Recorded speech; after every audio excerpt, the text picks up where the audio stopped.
Atas waktunya, mungkin saya agak ke pinggir aja supaya nggak menghalangi.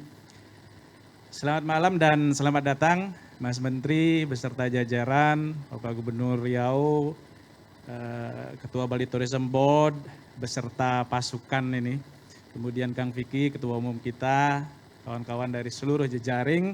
Om Swastiastu, Assalamualaikum warahmatullahi wabarakatuh, salam sejahtera untuk kita semua. Jadi saya dari Direktur Pemasaran, kebetulan diberikan tugas untuk meresume adanya satu inisiatif yang berangkat dari keinginan untuk barangkali bisa berkontribusi terhadap hal yang berelasi dengan kondisi pandemi, khususnya ketika dikaitkan dengan kepariwisataan. Jadi satu hal yang membumi, saya kira kita bicara pariwisata, bicara Bali, maka Bali ini pulih menurut hemat kami adalah ketika dia penetrasi melalui satu inisiatif yaitu pariwisata kreatif. Next. Nah, dalam konteks ini saya kira angka-angka yang di depan akhir-akhir ini relatif fasih kita lihat ya. Dan mudah-mudahan grafik ini menurun, tetapi inilah kondisi saat ini yang masih kita hadapi. Next. Yang mana pastinya berimplikasi begitu rupa terhadap satu kondisi pariwisata, ada penurunan yang sangat signifikan, 70% kurang lebihnya. Kemudian dari situ ada satu dampak yaitu kontraksi di bidang ekonomi, ya, di mana Bali yang paling parah. Posisi hari ini ada di 12,28%, luar biasa. Kemudian next. Nah dari situ melihat kalau yang tadi kami melihat tentu ini bagian dari sisi negatif yang memang tidak boleh kita ratapi.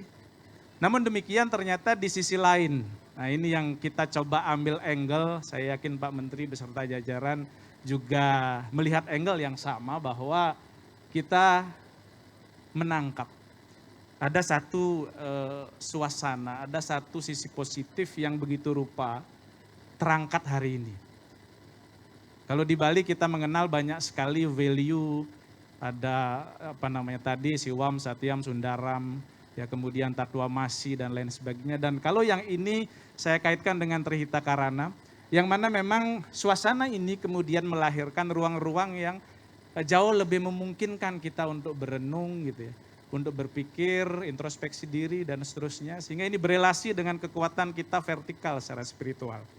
Kemudian yang kedua adalah dari suasana hiruk pikuk yang kemudian hari ini menjadi jauh lebih lengang dan seterusnya, ternyata memberikan sisi positif pada kota-kota kita, yang nanti akhirnya berhilir kepada membaiknya situasi alam kita dan seterusnya.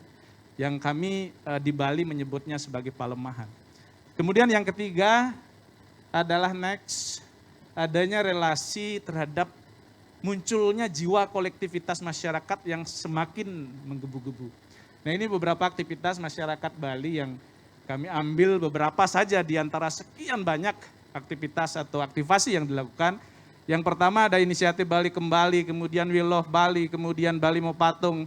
Ini adalah food sharing, Mas Men. Jadi yang dulu sebenarnya kami begitu lekat, tapi lambat laun hilang, hari ini bangkit kembali. Kemudian ada Bali Bangkit, ada Pasar Rakyat, ada satu lagi yang kita lakukan dengan kawan-kawan di ACCN, bagaimana men-switch arak yang tadinya konotasinya negatif, kemudian kita jadikan bahan hand sanitizer, sehingga dia berkontribusi terhadap kondisi saat ini. Next, termasuk di ICCN kita ada satu gerakan bersama kolektif, yaitu aksi bersama bantu sesama dengan 5 program unggulan. Next, yang mana dari situ kami kemudian melahirkan sebuah permodelan, ya, sebuah analogi bahwa kalau kita bicara 3 fase industri, pre-industri dan post, maka positioning Indonesia saat ini kurang lebihnya berada 1-2 langkah sebelum fase industri, yang oleh sebagian orang justru dilihat harus didorong begitu rupa ya, mencapai fase industri yang mungkin dianalogikan atau diindikatori oleh beberapa aspek ya, modernitas dan seterusnya. Tetapi kemudian kami justru melihat bahwa suasana hari ini sepertinya membuat kita terinspirasi untuk bagaimana kalau kita directly saja menuju post industri yang mana sebenarnya justru negara-negara industri ini sedang tuju. Ya. Nah dalam konteks ini kami melihat bahwa value yang ada di post industry ini 11-12 dia. Jadi beririsan dengan value yang berada di pre-industry di mana sejatinya kita punya strengthness. Yang akarnya ada kreativitas. Next. Nah oleh karenanya lah kami melihat bahwa di situ relevansi satu pengembangan ekosistem pariwisata yang adaptif. Ini cenderung dia berelasi dengan 17 subsektor ekonomi kreatif. Nah oleh karenanya lah kami kemudian next melihat bahwa apa yang dilakukan Pak Menteri beserta jajaran hari ini sangat relevan. Jadi ketika simpul-simpul kreativitas ini kemudian dijadikan jargon, dijadikan penetrasi dan eksekusi pada akhirnya, maka shifting dari quantity kepada quality ini menjadi semakin dekat. Nah oleh karenanya saya melihat justru ini esensi dari apa yang sedang dilakukan Mas Menteri beserta jajaran dan kita yang ada di level akar ini. Next. Nah ini mungkin beberapa sampel saja, satu aktivasi yang dilakukan oleh kawan-kawan di Bali. Ini inisiatifnya datang dari saudara saya, namanya sama Pak Gus Agung. Jadi BTB melakukan banyak sekali workshop, webinar. Sehingga lahir satu pemikiran bahwa ketika suasana pandemi ini berakhir, maka habit orang untuk work from home ini tidak langsung hilang. Satu ketika habit ini kita geser ke work from destination or interesting place. Gitu. Ini menjadi materi atau konten bisnis lagi. Gitu. Kemudian next, the authentic sustainable global MICE destination. Ketika ruang-ruang tertutup tidak lagi menjadi pilihan, maka rural space yang juga di sisi lain memberikan satu kekuatan pemerataan begitu rupa ya, dan sifatnya sangat partisipatif karena berangkat dari inisiatif organik masyarakat, ini menjadi mungkin. Ini posisinya hanya 10 km dari puncak Gunung Agung, Mas Menteri, namanya Desa Jungutan, terjadi forum MICE oleh middle up market yang dulunya sama sekali tidak pernah terpikir. Next. Kemudian ada inisiatif desa ke desa, adalah membangun platform ya berbasis digital yang langsung domainnya atas nama si desa. Katakanlah misalnya desajungutan.com yang harapan kita desa ini kemudian bisa berdaulat secara digital. Next.